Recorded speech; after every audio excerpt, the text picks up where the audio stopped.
It's just difficult to kind of tell the girls to work hard when they have a high risk of injuring themselves on the field. Gainesville lacrosse coaches like Gainesville High School coach Nicole White are now speaking out about the condition of local fields for lacrosse teams. It's always in the back of your head that you kind of have to pay attention to the ground because you never know when you're going to step in a hole or an ant pile instead of focusing completely on the game. Gainesville and Buchholz High Schools, along with youth lacrosse teams, are constantly battling field conditions, they say, from potholes to anthills. Some players are even quitting the game because of the dangers. They were afraid of getting injured, and we did have some torn ACLs off that field just this year.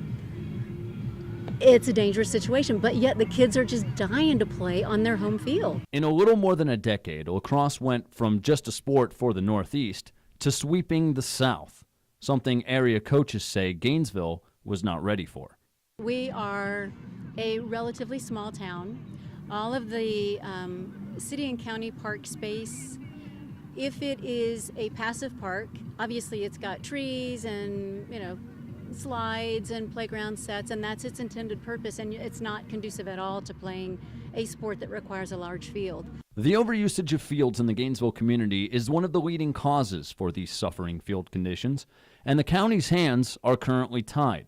Robert Avery, Alachua County's parks director, says there's no room for expansion. All our parks are basically developed. Those that aren't are primarily conservation type lands and aren't designed for